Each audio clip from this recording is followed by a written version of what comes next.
ನಮಗೆ ಕರ್ನಾಟಕದ ಸರ್ಕಾರದ ವೈಫಲ್ಯಗಳು, ದೂರ ಆಡಳಿತ ಮತ್ತು ಅದರ ಏನೇನು ಇವತ್ತಿನ ದಿನ ಪ್ರಸ್ತುತ ವಿಚಾರಗಳಲ್ಲಿ ಆಧುನಿಕವಾದ ಸರ್ಕಾರದ ಯೋಜನೆಗಳಲ್ಲಿ ಸಮಸ್ಯೆಗಳ ಬಗ್ಗೆ ಇವತ್ತು ಬಿಡಿಸಿ ಹೇಳೋದ್ರ ಬಗ್ಗೆ ನಾವೆಲ್ಲರೂ ಸೇರಿದ್ದೀವಿ. ನಾನು, ಹರಿರಾಮ್ ಅವರು, ನಮ್ಮ ತಂಡದವರು ಮುಖ್ಯವಾಗಿ 5 ವಿಚಾರ ಪ್ರಸ್ತಾಪ ಮಾಡೋಕ್ಕೆ ಇಷ್ಟಪಡ್ತೀವಿ. ಒಂದು, ಮೊದಲನೇದಾಗಿ ಹೇಗೆ SC, ST, TSP ದಲಿತರ ಆದಿವಾಸಿಗಳು ಸೇರೋ ಹಣ ಹೋದ್ಸಲಿ 11,000 ಕೋಟಿ, ಈ ಸರಿ 14,000 ಕೋಟಿ ದುರ್ಬಳಕೆ ಆಗ್ತಾ ಇದೆ. ಈ 5 ಟ್ಯಾಪ್ ಹಚ್ಚೋ ಸ್ಕೀಮ್ ಬಳಸ್ತಾ ಇದ್ದಾರೆ. ಅದು ಯಾರಿಗೆ ತಲುಪಬೇಕು ಅದನ್ನು ತಲುಪ್ತಾ ಇಲ್ಲ ಅನ್ನೋದು ಮೊದಲನೇ ವಿಚಾರ. ಎರಡನೇ ವಿಚಾರ, ಈ ಸರ್ಕಾರ ಬಂದಾಗಿಂದ 1 ವರ್ಷದಿಂದ ಹಗರಣದ ಮೇಲೆ ಹಗರಣ ನೀಡ್ತಾ ಇದೆ. ಅದರ ಮೇಲೆ 187 ಕೋಟಿ ಈ ವಾಲ್ಮೀಕಿ ನಿಗಮದ ಹಗರಣ ದೊಡ್ಡ ಮಟ್ಟಕ್ಕಾಗಿದೆ. ಅದನ್ನು ಮುಚ್ಚಾಕಕ್ಕೆ ಎಷ್ಟೋ ಪ್ರಯತ್ನಗಳು ಕಾಣ್ತಾ ಇದೆ ನಮಗೆ. ಮತ್ತು ನಮಗೆ ಅದ್ರ ಜೊತೆ ಈ ಒಂದು ಮೂಢ ಹಗರಣ ಇವತ್ತು ಭಾಳ ಒಂದು ದೊಡ್ಡ ಸಂಚಲನ ನೋಡಿದೆ. ಮತ್ತು ಅದರ ವಿರುದ್ಧನೂ ಭಾಳ ಆಕ್ರೋಶ ಬರ್ತಾ ಇದೆ. ಮುಖ್ಯಮಂತ್ರಿಗೆ ಇದು ಒಂದು ಕಪ್ಪು ಚುಕ್ಕೆ ಅಂದರೆ ಸುಳ್ಳಿಲ್ಲ. ಮೈಸೂರು ಮೂಡ ಹಗರಣ ಮುಖ್ಯಮಂತ್ರಿ ಸಿದ್ದರಾಮಯ್ಯ ಅವರಿಗೆ ಕಪ್ಪು ಚುಕ್ಕೆ ಎಂದು ನಟ ಚೇತನ್ ಆರೋಪಿಸಿದರು. ನಗರದಲ್ಲಿ ಸೋಮವಾರ ಸುದ್ದಿಗೋಷ್ಠಿಯಲ್ಲಿ ಮಾತನಾಡಿದ ಅವರು, ಮೂಡ ಹಗರಣ ತನಿಖೆಗೆ ಸರ್ಕಾರ ನಿವೃತ್ತ ನ್ಯಾಯಾಧೀಶರ ನೇತೃತ್ವದಲ್ಲಿ ರಚಿಸಿರುವ ಏಕ ಸದಸ್ಯ ವಿಚಾರಣೆ ಆಯೋಗ ಸಾಲದು, ತನಿಖೆಗೆ ವಹಿಸಬೇಕೆಂದರು. ರಾಜ್ಯದಲ್ಲಿ SC, ST ಹಾಗೂ ಆದಿವಾಸಿಗಳಿಗೆ ಮೀಸಲಿಟ್ಟ ಅನುದಾನವನ್ನ ದುರ್ಬಳಕೆ ಮಾಡಿಕೊಂಡಿರುವ ರಾಜ್ಯ ಸರ್ಕಾರದ ಕ್ರಮವನ್ನು ಖಂಡಿಸಿದ ಅವರು, ಮುಖ್ಯಮಂತ್ರಿ ಸಿದ್ದರಾಮಯ್ಯ ಅವರು ಕುರಿಗಾಯಿಗಳಿಗೆ ಗನ್ ನೀಡಲು ಮುಂದಾಗಿರುವ ಕ್ರಮ ಖಂಡಿಸಿದ ಚೇತನ್, ಅರಣ್ಯ ಪ್ರದೇಶವನ್ನ ಕುರಿಗಾಯಿಗಳಿಗೆ ಮೀಸಲು ಇಡಬೇಕೆಂಬ ಚಿಂತನೆ ನಡೆಸಿರುವ ಸಿದ್ದರಾಮಯ್ಯ ಕ್ರಮವನ್ನ ಖಂಡಿಸಿದ್ರು.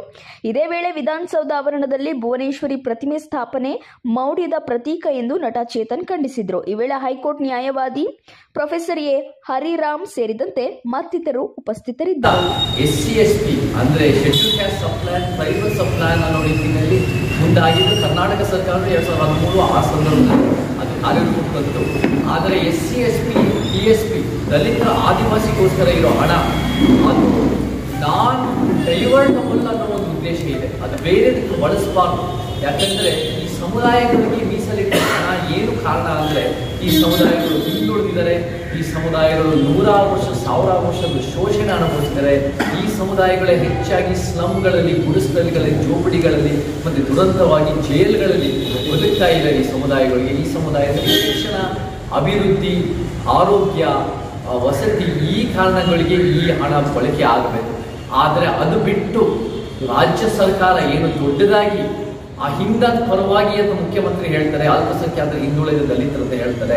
ಆದರೆ ಅದೇ ದಲಿತರ ಆದಿವಾಸಿ ಹಣನ ದುರುಪಯೋಗ ಮಾಡಿ ಹೋದ ವರ್ಷ 11,000 ಕೋಟಿ ಅನ್ನೋದು ದಲಿತರ ಆದಿವಾಸಿ ಹಣನ ಅವರ ಟ್ಯಾಬೆ ಹಚ್ಚೋ ಸ್ಕೀಮ್ ಬಳಸಿ ಈ ವರ್ಷ ಅದನ್ನು ಹೆಚ್ಚು ಮಾಡಿ 14,500 ಕೋಟಿ ಅನ್ನೋದನ್ನು ಈ SC, ST, TSP ಹಣನ ಅವರ 5 ಟ್ಯಾಬೆ ಹಚ್ಚೋ ಸ್ಕೀಮ್ಗಳು, ಈ ಜನರಲ್ ಸ್ಕೀಮ್ಸ್ಗಳಿಗೆ ದಲಿತ ಹಣ ಬಳಸಲೇಬಾರ್ದು, ಆದಿವಾಸಿ ಹಣ ಬಳಸಲೇಬಾರ್ದು.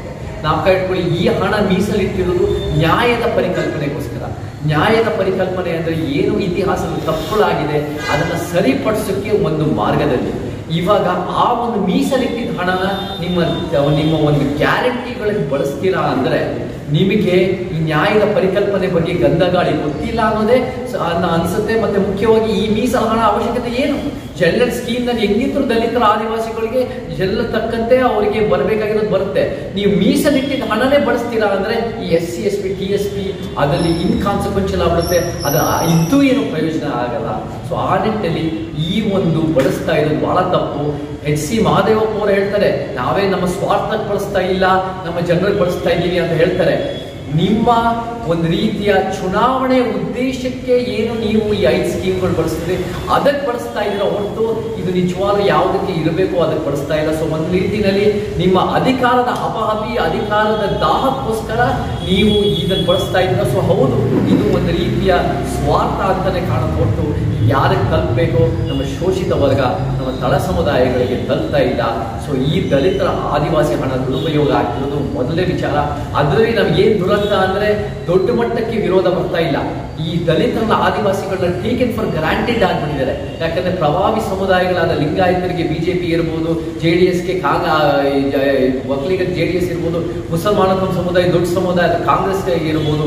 ಆದರೆ ದಲಿತರಿಗೆ ಆದಿವಾಸಿಗಳು ನ್ಯಾಯ ಒದಗಿಸೋ ಯಾವ ಒಂದು ಕರ್ನಾಟಕದ ದೊಡ್ಡ ಮಟ್ಟದ ಶಕ್ತಿಗಳಿಲ್ಲ. ಸೊ ಈ ಸಮುದಾಯವನ್ನು ಟೇಕ್ ಇಟ್ ಫಾರ್ ಗ್ರಾಂಟೆಡ್ ಮಾಡ್ತಾ ಇದ್ದಾರೆ. ಮತ್ತೆ ಈ ಸಮುದಾಯದ ನಾಯಕರು ಎಷ್ಟೋ ಒಂದು ರೀತಿಯ ಹೋರಾಟಗಾರರು ಕೂಡ ಆ ದುರಂತ ಏನಂದ್ರೆ ಬುದ್ಧಿಜೀವಿಗಳ ಪ್ರಗತಿಪರ ಅಂತ ಹೇಳೋರು ಕೂಡ ಏನೋ ಒಂದು ಮುಖ್ಯಮಂತ್ರಿ ಜೊತೆ ಒಂದು ಪೋಸ್ಟಿಗೂ ಒಂದು ಟಿಕೆಟ್ಗೂ ಶಾಮೀಲಾಗಿರೋದ್ರಿಂದ ಈ ಸಮುದಾಯದ ಯಾರ್ಯಾರು ಮಾತಾಡಬೇಕು ಅವರು ಮೌನಗೊಳಿಸ್ತಾ ಇದ್ದಾರೆ. ಸೊ ಇದು ನಮಗೆ ದುರಂತ ಆಗುತ್ತೆ. ನಾವು ಈ ಹಣನ ವಾಪಸ್ ದಲಿತರ ಆದಿವಾಸಿ ತಲುಪಬೇಕು. ನಿಮ್ಮ ಗ್ಯಾರಂಟಿ ಸ್ಕೀಮಿಂದ ಹೆಂಗೆ ದುಡ್ಡು ತರಬಹುದು ಅಂದ್ರೆ ಶ್ರೀಮಂತ ಮೇಲೆ ತೆರಿಗೆ ಹಾಕಿ. ನೀವು ಯಾರ್ಯಾರು Sadashivanagar dollars colony HSR layout ಎಷ್ಟೋ ಒಂದು 1,100 ಕೋಟಿಗಳಿದೆಯಲ್ಲ ಅವ್ರ ಮೇಲೆ ಹೆಚ್ಚು, ಅವರ ಪ್ರಾಪರ್ಟಿ ಮೇಲೆ, ಅವರ ಐಷಾರಾಮಿ ಗಾಡಿಗಳ ಮೇಲೆ, ಅವರ ಭೂಮಿ ಮೇಲೆ, ಅವರ ಪಿತ್ರಾರ್ಜಿತ ಆಸ್ತಿ ಮೇಲೆ ತೆರಿಗೆ ಹಾಕ್ಬಿಟ್ಟು ಮರುಬಳಕೆ ಮಾಡಿ ದಲಿತ ಆದಿವಾಸಿ ಹಣ ಅವ್ರಿಗೆ ಎಲ್ಲಿ ಸಲ್ಲಬೇಕು.